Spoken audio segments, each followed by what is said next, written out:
Добрый день, друзья! Главные новости дня 21 октября на моем канале. Подписывайтесь на мой канал, и вы будете в курсе всего, что происходит в России и мире. В начале выпуска традиционная семерка самых главных новостей прошедшего дня 20 октября.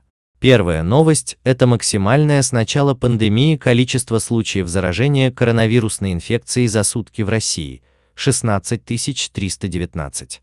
Вторая новость – планируемая в ноябре-декабре массовая вакцинация российским препаратом от коронавируса «Спутник В».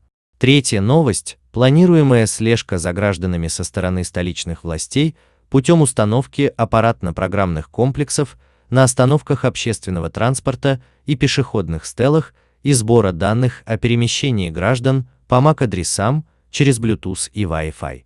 Четвертая новость – исключение введения в стране новых ограничительных мер путем введения нового режима нерабочих недель. Пятая новость – удовлетворение Гагаринским судом Москвы иска Генпрокуратуры России об обращении в доход государства денежных средств бывшего министра по вопросам открытого правительства Михаила Абызова в размере более 32 миллиардов рублей. Шестая новость – расширение американцами санкций против газопровода «Северный поток-2», распространяющихся на компании, помогающих в модернизации или установке оборудования на судах для укладки труб, а также осуществляющих финансирование таких работ. Седьмая новость – начало выплат Сбербанком дивидендов по итогам 2019 года в объеме более 400 миллиардов рублей, что является рекордом для всего российского фондового рынка. Ну а теперь самые главные новости первой половины дня 21 октября. Самая свежая статистика по коронавирусу в России. По данным на 21 октября, в стране выявили 15 700 новых заражений коронавирусом в 85 регионах. Больше всего в Москве – 4389, Санкт-Петербурге – 684 и в Московской области – 466. Правда, без очередного рекорда снова не обошлось. Если вчера это было общее количество новых зараженных, то сегодня это рекордное число умерших с COVID-19 за сутки с начала пандемии, оно составило 317 человек.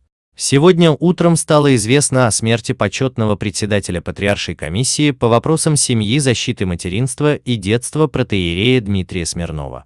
Напомню, что в мае Смирнова госпитализировали с коронавирусом, а за неделю до этого во время проповеди он назвал эпидемию COVID-19 чрезвычайно полезным явлением. Как заявил доктор медицинских наук вирусолог Анатолий Альтштейн, вакцинация против COVID-19 может оказаться неэффективной у людей с иммунодефицитом.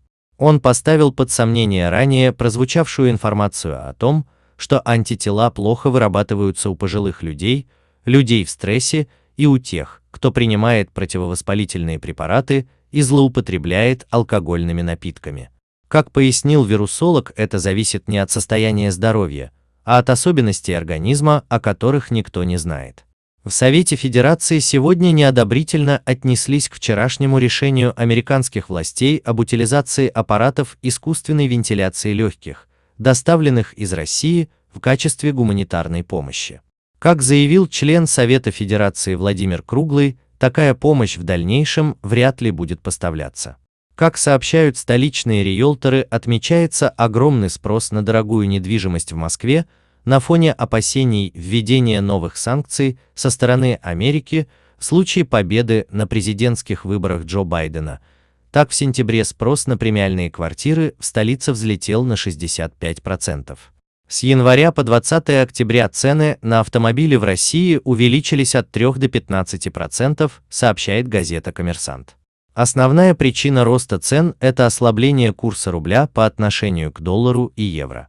В исследовании Всемирного экономического форума говорится о вытеснении в результате развития технологий к 2025 году 85 миллионов рабочих мест и появлении при этом 97 миллионов новых.